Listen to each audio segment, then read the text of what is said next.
সদ্য মধুচন্দ্রিমা সেরে ফিরেছেন কাঞ্চন মল্লিক ও শ্রীময়ী চট্টরাজ। আর রথের দিন বাড়িতে পুজো আয়োজন করেছেন এই তারকা জুটি। জগন্নাথ, বলরাম ও সুভদ্রার বিগ্রহের রথে বসিয়ে ঘরের মধ্যে রথ টানা হলো। শ্রীময়ী কাঞ্চনের বাড়িতে বিভিন্ন পুজোরই চল রয়েছে। তাদের বাড়িতে নারায়ণ পুজো থেকে শুরু করে লোকনাথ আরাধনা সমস্ত কিছুরই আয়োজন হয়। সদ্য কাঞ্চনের সঙ্গে মলদ্বীপে গিয়েছিলেন শ্রীময়ী। কাজের চাপে বিয়ের পর মধুচন্দ্রিমায় যেতে পারেননি কাঞ্চন শ্রীময়ী।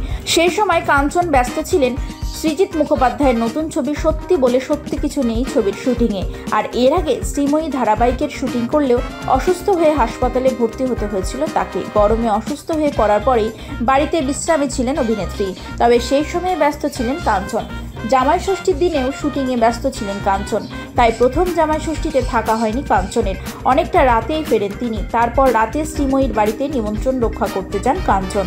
আয়োজনের খামতি ছিল না কিছুতেই। শ্রীময়ী সেই সময় বলেছিলেন কাঞ্চন নতুন ছবির কাজে হাত দিয়েছে, ফলে কিছুই বলতে পারছি না। ও ভীষণ সিরিয়াস কাজ নিয়ে। আমায় আগেই বলে দিয়েছিল জামাই ষষ্ঠী বলে ছুটি চাইতে পারবে না। আমিও তো একই পেশায় আছি, এই সমস্যাগুলি বুঝি। তাই কাঞ্চনের ওপর রাগ হয়নি। আর কাঞ্চনও খুবই কাজ পাগল। এই ব্যস্ততায় এখনো পর্যন্ত মধুচন্দ্রিমাতেই তারা যেতে পারেনি। এরপরে অবশ্য পরিবারের সকলে মিলে সমুদ্রের ধারে ঘুরতে গিয়েছিলেন কাঞ্চন শ্রীময়ী। তবে একেবারে একান্তে মলদ্বীপে মধুচন্দ্রিমা করতে গিয়েছিল কাঞ্চন শ্রীময়ী। সেখানে বেশ কয়েকটা দিন কাটিয়ে ফিরে এসেছেন কাঞ্চন শ্রীময়ী। আর বাড়িতেই রথের দিন পুজোর আয়োজন করেছিলেন তারা। সোশ্যাল মিডিয়ায় সেই রথ টানার ছবিও শেয়ার করে নিয়েছেন শ্রীময়ী।